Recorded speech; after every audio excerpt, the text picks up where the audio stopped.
Hello YouTube, it's Michael Gallagher here, the Media Preacher, back with another video, and I thought I'd this time perhaps do what's essentially a nostalgic piece to sort of provoke a discussion on this particular format that really, of course, has long since died. But now we've got Blu-rays and we've got projectors and we've got, you know, we've had DVDs, but really the forerunner to all of those formats was, of course, VHS, and then the ace in the hole from the media companies was a different format from VHS, sorry, a format called Laserdisc. And Laserdiscs at the time were sort of phenomenal, really, because they were really a cut above VHS. I think we'll all remember watching films on VHS back in the 80s and being really happy with them and being really excited because, of course, films hadn't really been available in full formats prior to VHS. I think you could get sort of these Super 8 projectors, but they only had sort of selections from the film and you couldn't watch the whole film. So when VHS came out, it really changed the way we consumed films in the home. And what Laserdisc really did was open up, for me anyway, for the first time, the possibility of having a home cinema. And of course, when you're watching Laserdiscs, you were still using the old CRT, normally 4:3 televisions, certainly in the late 90s. But Laserdiscs really pushed what you could do with a home cinema to its absolute boundary with the limitations, I suppose, of the technology at the time. So, speaking about Laserdisc, I'd like to sort of get a kind of a discussion going and to find out how other people discovered Laserdisc, what titles you remember having on the format, and just really start a discussion about Laserdisc in general, because in many respects it's a forgotten format, but without Laserdisc you probably wouldn't have Blu-rays and you definitely wouldn't have had DVDs. Because a lot of the really great innovative things from DVDs and Blu-rays originates on Laserdisc. So I'd like to start by perhaps sharing my story about Laserdiscs a little bit and telling you how I discovered that format originally. I remember I was probably about 12, 13 years old. I loved videotapes and I'd heard about this new format called Laserdiscs.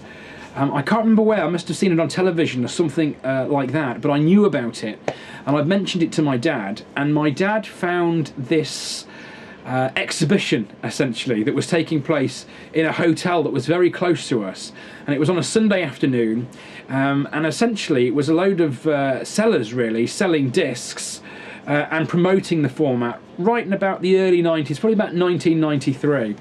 And so me and my dad trundle off to this hotel, and in the reception area and sort of in the lobby and dance area of the hotel, they had all these stalls set up where people were selling these discs, and then they had sort of offshoots in different rooms of people setting up their Laserdisc players.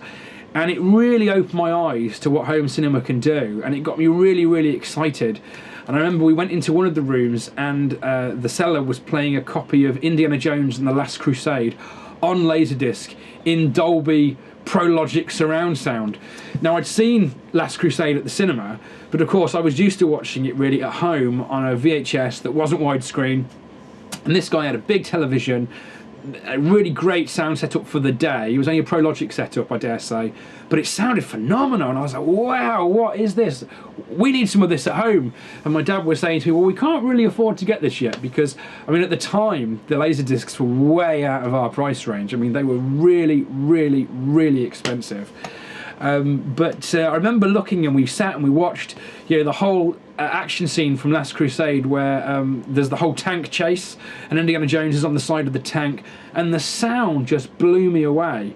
And I was watching Last Crusade with my wife over Christmas, and again, that scene blew me away, and the sound on the Blu-ray and everything, absolutely fantastic. But it reminded me of seeing this on that day in 1993, I think it was in the winter, with my dad at this exhibition, and I thought, you know what, it could be a really good thing to do a video and to start a discussion on YouTube about Laserdiscs and people's memories of the format. Anyway, moving on, we watched this. I was blown away by it. We looked at all the different discs that were being sold, and by that point there were a lot of import discs available. There weren't many discs in England available that were on the PAL format, but a lot of the collectors at the time and people with money and who were able to buy the format in the day were buying American discs on NTSC format, which again was quite expensive because I think that the import discs were not cheap at that point. Which again sort of priced us out the market, because you know, a 13-year-old boy can't afford to spend 30 or 40 pounds even then, which was probably more like 80 pounds in today's money, on this amazing format. But I remember going through the exhibition, seeing all the titles, saw the Indiana Jones discs, the Star Wars Definitive Edition box set had just been released, and that was the big thing that was being pushed at this sort of hotel where all these sellers were selling their discs. And I remember thinking, God, I really, really want one of these. And I went into school the next day, and I was trying to tell people about these discs and what they were, but I don't think anybody really understood what I was talking about. Nobody had heard of Laserdisc, which made it all the more exciting, because it meant that it was then my discovery. I knew about it, and I knew what I wanted. And I remember wanting to get a part-time job just so I could buy a Laserdisc player. And I tried to get a couple of jobs, but because I was 13, nobody would take me on because I couldn't be properly taxed. And so I never actually got to buy a Laserdisc player at that point. But luckily, when I was 18, I still wanted a Laserdisc player. Laserdisc players, by this point, were available in England, and the discs that were being released in England were reasonably priced. They were still more expensive than videotapes, but they were reasonably priced. As I understand it, actually, if you lived in America, the discs were cheaper than the videos, which used to really annoy me because the discs were so much more expensive here. But I guess that was because of the import costs and the import problems that you've got and the tax and things on top of the discs coming into the country. When I was 18, my mum and dad said to me, "What do you want for your 18th birthday?" And I said, "Oh, I'd really love a Laserdisc player." And there was a shop at the time called MVC, and they were selling the player with a load of English discs. I think you get sort of 5 or 6 discs for free. And I said, "This is really what I want." And I remember my mum took me into MVC and she bought the player for me, and then I got it on my 18th birthday. I remember coming people, family and friends coming round to the house on my birthday, and I was showing off this player that I still have today, which is right here behind me. It's CLD S310S. It wasn't the fanciest player in the world. It didn't play American discs, so I could only play my English discs. But A, I couldn't afford to buy American discs, and B, I was just happy to have a Laserdisc player. And I started collecting all these discs. And some of my favourite discs at the time, I remember demoing The Rock, and I also remember demoing The Thing to people that were coming round for my birthday. And I remember at the time, The Thing absolutely blew me away, because I was used to seeing this pan and scan grainy videotape, and all of a sudden I had this much better looking widescreen version of the film. And it was the first time I'd seen the widescreen version of The Thing, and The Thing is a film that really has to be seen in widescreen. And the same goes for The Rock. The Rock wasn't available in widescreen on videotape at that point, and so to have the Laserdisc, you were getting extra things that you wouldn't get on the video that were so important. And widescreen was the first thing, and probably the most important thing, because at the time, titles were starting to be released in widescreen on video. Star Wars had been released, Die Hard had been released, but the widescreen videos were still very hard to get hold of. But the Laserdisc copies of most of the films were all in widescreen, pretty much as standard. And so if I just come down here to look at this, I've still got my original copy of The Rock with Sean Connery and Nicolas Cage, which I watched so many times on this Laserdisc player with this disc, and I just thought it was absolutely phenomenal. If I actually show you the discs themselves, I'm sure a lot of people that are watching the video already know what they're looking at, but great big silver discs that you could essentially put the film on, the laser would track through it, and I think The Rock, you had to change the side over 3 times. And the side changing is one of the things that a lot of people say is a detraction from the format, and I suppose in many respects it is. But I used to enjoy changing the sides of these things because it almost made you feel like you were the projectionist at the cinema and you're having to change the reels. That probably sounds really stupid now, but at the time I used to think, oh, this is brilliant. It also, of course, gave you a good opportunity to, you know, have a break from the movie, because that's the perfect time to go get a drink or nip to the loo or do whatever you want to do. This edition actually still has the old MVC sticker on it from the late 90s, and I'm gobsmacked at the price because this was £34.99, £34.09, £35 this disc was.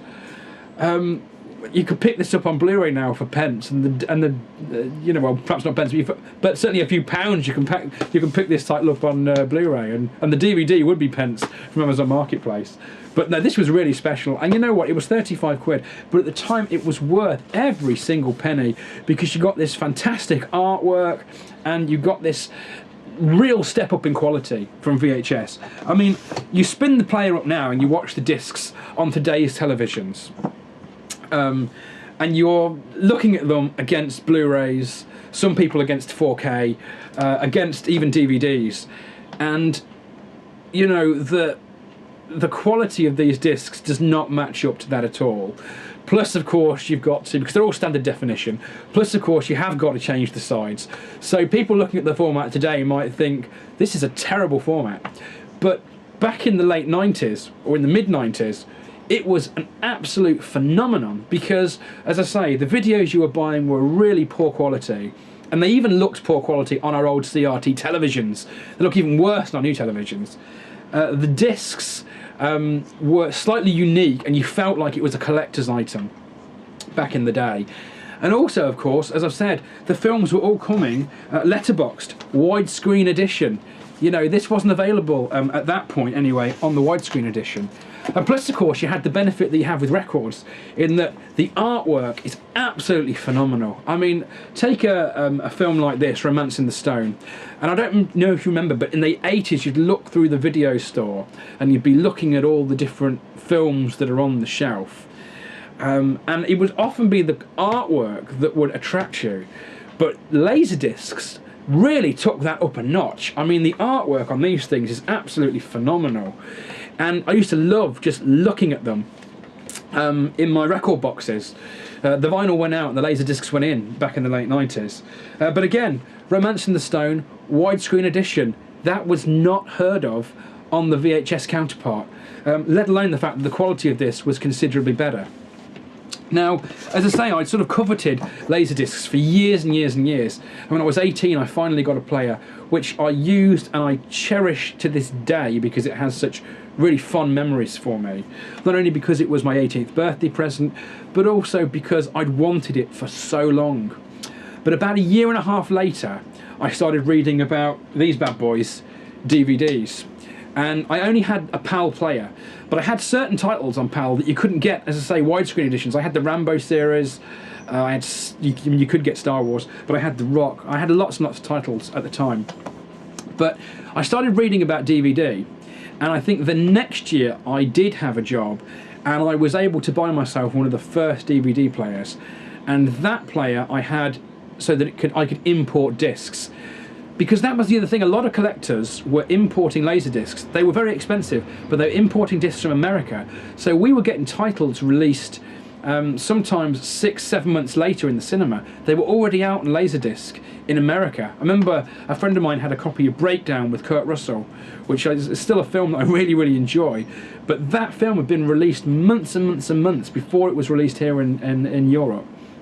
And so it was really exciting to see that you could watch Breakdown on the same day. I went to the pictures to see Breakdown, and then a few days later I saw it with a friend of mine who also had a Laserdisc player at that point. So yeah, really great format. It died away because of DVDs, as I say. About a year later I then start reading about DVDs. The first players were released, and I was lucky enough to be able to get an early DVD player, and I was able to import a load of titles because it would play the Region 1 discs from America. And I was able to import lots and lots of things on DVD. But the thing that struck me about DVD is that the titles all seemed to be widescreen, so Laserdisc was the forerunner to that. The extra features that you were starting to see on DVD were also happening on Laserdisc. So on Laserdisc, oftentimes, either at the end of the movie or on a separate side, you would find that you had like small documentaries or retrospective documentaries, and all that stuff, of course, was happening on DVD, but it happened on Laserdisc first, which is why it was such an important format. And of course that's then transcended through to the Blu-ray format and now the 4K format. But I think without Laserdisc, DVD wouldn't be what it was, and Blu-ray wouldn't be what it is. And I've got some really fun memories. I might do another video where I sort of take you through the discs that I've got left. I've got to be honest, I did sell a lot of my discs in the early 2000s. Between 2000 and 2005, I got rid of quite a lot of my Laserdiscs. And my dad produced these the other day at home and said, do you want to take them back with you? So I said, yeah, I'll take them with me because they're so important and they're such an important part of my my history, really, of loving films. And I'll always have a soft spot for Laserdiscs, and I'll always be happy to spin up a disc. As I say, even though in today's eyes it's probably not a great format, back in the 90s and the early 2000s it was a fantastic format, because even when I got my DVD player, DVDs brought the price of Laserdiscs down initially substantially. So, you know, whereas The Rock was £35 in MVC, you could then start picking it up for £7 or £8 a few years later. And I got lots and lots of discs. Some of them I can't believe I bought. I mean, I'm looking at this and I'm thinking, why on earth have I got Dumb and Dumber on Laserdisc? But I have it. And it's one of the only titles that's not a widescreen title. What? Why did I buy that? I'm not sure, but I did. So anyway, let's get involved in this discussion. If you remember Laserdisc back in the day, leave me some comments below. Do your own videos and let me link to them so that I can see your memories about Laserdisc, because it is such an important format, and I'm really interested to hear how other people discovered it and your memories of watching Laserdiscs way back in the day. So with that, I look forward to seeing your comments. If you enjoyed the video, please subscribe. This is Michael Gallagher, the Media Preacher, signing off. See you next time.